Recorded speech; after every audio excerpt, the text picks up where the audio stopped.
Hi there everybody, my name is Kate and welcome to my channel, Trinergy Awakens Naturally. So what I want to talk to you about today is logic, frontal lobe engagement. Logic is an interesting subject because most of us think, well, that's illogical or that is logical, and we base it on what we consider to be facts. However, I want to throw this into the equation that logic is logical based on what we're starting our suppositions on. The foundation upon which we're building our logic, that's how we get there if that's what we're doing. If we're basing our logic on facts and truths, okay, then we will have a cleaner, purer, true logic, rather than starting our logic on emotional stuff or how I feel about this stuff, what I think of it, our biases. That will get us logic that turns into justifications and rationalizations in a second. Let me give you an illustration. I was out hiking with a friend of mine the other day, and she's a very spiritually in tune, tapped in kind of person, and we talk a lot about spiritual stuff. So that's one of the main reasons that we connect and why we connected is through that spiritual component, and we bounce ideas off of one another. And she says to me, I have a couple of family members that one is very religious, very dogmatic religion too, and not really so much thinking about things outside of the dogma in which she is deeply steeped. No problem, okay, no problem. And then the other family member, both matriarchs and both very powerful figures within the family and within this individual person's family structure itself. The other figure is spiritual, however, it's rammed through a very, very, very tight box of what that looks like, okay? So it really doesn't matter when we're talking about logic. It doesn't matter what we're talking about or what the end result is of our logic. If we're starting our building up of a premise or a building up of an idea and we're thinking logically about things, if we're building on a foundation that is already biased, it already has our personal agenda attached to it, it already has our thoughts and our feelings associated with it, as opposed to evidence-based stuff, factual stuff like true, honest, gravity type, experience, or the speed of light, those kinds of truth and knowledge. If we are already building our premise on that stuff, then our logic is going to be a cleaner logic. When we're building it on how we feel about things or what we believe to already be true, that takes us to places that will be meeting walls eventually with somebody, somewhere, and within ourselves too, if we're willing to be challenged, if we're willing to be brought to that place of inconsistency and cognitive dissonance within us. We have the opportunity all day, every day, if we care to see where our biases live, where our cognitive dissonances live, and where the blockage in our energy is. And so the idea is, my friend and I were walking, and she turned to me and she said, it's just the dumbest thing ever, because my sister is so spiritual. She considers herself to be spiritual. She's into Reiki, she's into crystals, she's into this, she's into that, she's into all these hippie culture stuff that screams spirituality, and yet she has some very locked down ideas of what she's doing and why this is happening and why that is happening, faith healing, and yet she's very, very physically ill. And so, I said, well, here's an idea that, if she's starting her logic based on the idea that she's got a certain understanding in her mind of what healing is, what it looks like, what God sounds like in her head, anything that's coming through that she says, well, God told me to do this, if it sounds illogical to you, in her mind, she's built up what that voice is that told her to do that, because that's what's the most comfortable thing to listen to, more than likely. Because I haven't found in speaking to people who truly understand how to use that logic in a very righteous way and how to build the premise of I'm standing on truth, and that's how I move forward very logically, whether it looks logical to other people or not. When I'm speaking to people that are moving in that operational field, we understand that when we get intuitive hits or we get downloads or understandings from spirit, we're not always happy about what we hear. We're not always like, oh, that sounds like a great thing to do. And I'm always a little bit hesitant right from the beginning, when I'm in conversation with someone and they tell me, well, God told me to do this, and it was something that satisfied what sounds like their ego, that satisfied them, made them happy, made them somehow feel better, and got a whoopee and a Scooby snack with what they were doing. Because the spiritual journey, no matter how much I love spirit, I love nature, I love being in love, I love the idea that I'm on this journey. It's fantastic, and when it feels really good, it's really, really good, and when it doesn't, it blows hard. However, I also know that the blowing hard part is the part that gives me that bounce into the ecstasy of, I've cleared that debt, I've cleared that darkness, I've cleared that blockage, I've cleared that ignorance, that arrogance, that ego, whatever it is. I've cleared my blockage within me that stopped me for a second from my divinity. What is it?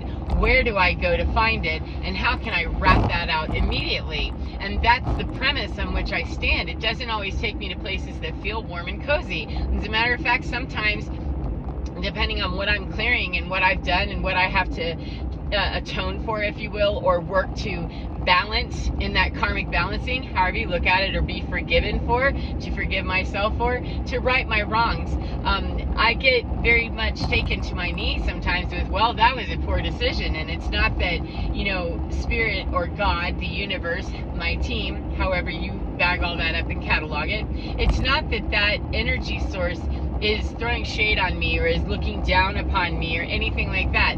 That to me is the illogical assumptions that are made, is that this pure field is going to have a stank face with me because it's very human in its emotional response to me. Spirit, in my experience, that purest field, there is no emotional response. The only emotional response, if you will, or the only response, is equanimity and pure loving frequency. It doesn't have ups and downs. It's me as the human who's vacillating all over the place, working my logic, my justification, my rationalization, my stories, my lies, my hopes, my dreams, whatever they are. It's me that's wobbling around in that frequency, not the frequency itself.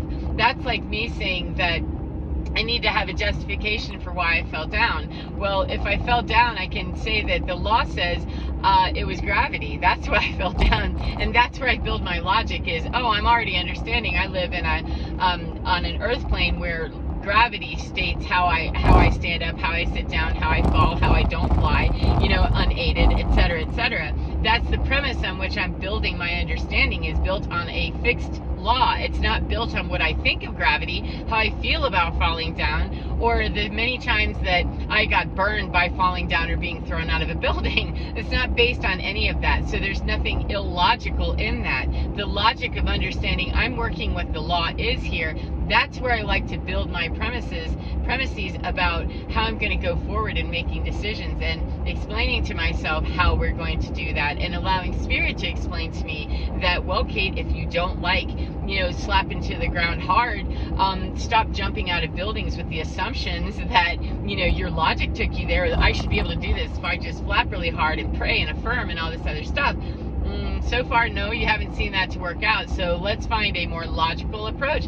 Let's find the approach that most closely aligns with the law that you are trying to work in accordance with, rather than just skosh around hoping, praying, wishing, and dreaming, you know, like a Dusty Springfield song. You know, that's not how this works. It's a very narrow path, and it's a very hard and fast rule of the universe, if you will. These laws of the universe, gravity, the speed of light, the speed of sound, thermodynamics, these are all laws. And if we consider the universal laws the same, then we operate within them, and we understand the law of balancing, karmic balance, manifestation, etc. We understand that, and we work with it, and we build our logic based on understanding that there isn't anything out there that's working against us except ourselves. We can have other people, of course, however, that's born out of them already not working with themselves. And so we're playing this game in a completely different field of logic and understanding, in the old age, in the old paradigm, in the age of Pisces, you know, in the beatdown and the Hunger Games. That's the old paradigm and the old understanding and old logic. And in order to understand ourselves in the golden age, the age of Aquarius, the new age, we need to really truly, in my humble opinion, move into a completely different logic that says, I start from a premise of absolute truth, not what I think the truth is, not what I wish it was, not what I hope it'll be, not what I'm going to cram, jam, and force to be, and therefore go with my logic and pray that, you know, I find healing, even though I'm out here doing things that are absolutely contrary to my physical healing. Perhaps I'm a smoker, perhaps I'm a drinker, perhaps I'm, you know, I don't know, any number of things, risky driver, something along those lines. I'm going to have a hard time balancing the books and coming up with something that's truly going to work in the logic department with the law itself. No matter what I say or how logical I think I am, I cannot skosh my way and be a heavy drug user and say, but I'm praying for health and well-being. I can do those two things. However, I'm not likely to see the success that my mouth is saying because my logic is flawed, my understanding is flawed, and my story out here is very inconsistent and has all kinds of what do you call those, cognitive dissonances. Yeah, I can't even say it. Has all kinds of cognitive dissonances because of that. And so, like this friend of mine talking about, you know, one of her family members is just so dogmatic and she cannot hear. She absolutely says, well, that's crazy talk, when my friend is trying to explain to her some of these more esoteric values, because in her mind, it isn't logical. What is logical is believing one story, one dogma, one creed, one religion, one something, one story, and not taking into account that the laws of the universe alone tell us that, oh, there's a whole lot more possible. You have to withdraw from just exclusively seeing the world in a 3D matrix or a 3D understanding of only what I see. And until we can pull up out of that, we are not likely to see anything except 3D. We aren't likely to be able to get into a new rationale or a new logic or a new understanding. We're going to stay riveted in those places that are very, very shallow and small, and get us into those places where justification and rationalization are necessary in order to fit what we're trying to say, which is the other component of what my friend was talking about, her frustration with, that, well, God told me to do this, therefore I am, you know, and she was on apparently a very strict diet for a long time because God told her to do this, and yet it was killing her body, making her incredibly ill. And yet in her mind, her logic and her rationalization and justification for what she was doing was allowing her to believe that, well, what I'm hearing must be God because I'm hearing something that's telling me to do something that somebody else told me is a good thing. And yet discernment and listening through a different filter might yield a better answer of saying, well, let me question this, because I believe even in the Bible we're encouraged to, if you go with the biblical story, we're encouraged to test the spirit. And I like to test what I'm hearing all the time and make sure that I do in fact know what I'm hearing, and that it's not just my own mind. And like I said, I have had to work through those experiences of knowing what I was hearing was the right thing, even though I didn't freaking like it. I didn't want to have to be wrong about something. I didn't want to have accountability. I didn't want to have to deal with the shame that came up with, ooh, you know, that really wasn't so cool. But it isn't about changing the story or changing my, you know, thought of, well, let me find a new way to rationalize this or justify this or come up with some tall tale about how it was somebody else's fault or somebody else's problem. The reason that this happened was because they did this to me. There isn't anything. When I hear those pop in and I know, oh, this is me having to deal with the darkness in me, so that I can get to the true story, so that I can get out of those logical, illogical loops, out of those mind-bending experiences of talking to myself and believing that God's talking to me by diverting me over here somewhere in an exercise of futility that's going to make me sicker, that's going to take me further away from the truth, instead of just standing up, facing the truth, and realizing 1414 that 5-5, change, man, quite alive. Instead of standing in the truth and saying, look, you know, logic dictates that for me in the new paradigm, that I'm not running away from this truth anymore. No matter how much it hurts my feelings, no matter how much I don't like having to be accountable, no matter how much I don't want to have to deal with the shame of my own life and my own choices and choices that were made with me and for me and to me, you know, harm that I have both given and received. Nobody wants to have to do that, I don't guess. I haven't known anybody that just jumps up and down and says, woo-wee, I can't wait to deal with, you know, the darkness in my heart or the shame or guilt or, you know, the trauma or any of that dark shit. I just love that, you know, unless they're wanting to use it for nefarious reasons. And that's still a diversion and another illogical train of thought, in my humble opinion. And so even though it's not necessarily fun, the joy and the ecstasy of getting to the other side of it and know that, yeah, in this moment, this blows hard. I don't like this.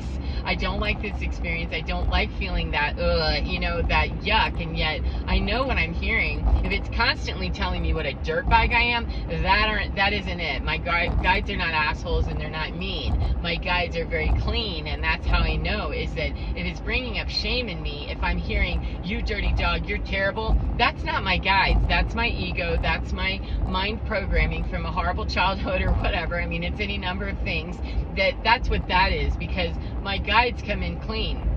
They're very firm, they're very clear, and they're very loving, that we are always here to remind you that your core is beautiful, it's unaltered, and it is pure, pure, pure loving frequency. However, there's some baggage around how that got played out here in 3D. Let's work on this and take out the whole shame component altogether. We can't take it away for you, Kate. You're feeling it because that's the human dynamic. However, we're not causing that shame in you. We're helping you deal with that so that you can move through it, so that you can clear it, so that you can get rid of that baggage and that blockage and not feel that sense of any longer. It's a very dense and dark energetic field, and anywhere that it's blocked up in you, we need to heal. And so that's how I can tell the difference, is that if I'm hearing, you know, just directives of do this diet, do that, what's the context? How's this happening? You know, what am I getting? What am I hearing? And how do I feel about all of that? It can be quite complicated, and it's very simple. It's the power of the paradox that it's very simple to understand and very simple to grasp.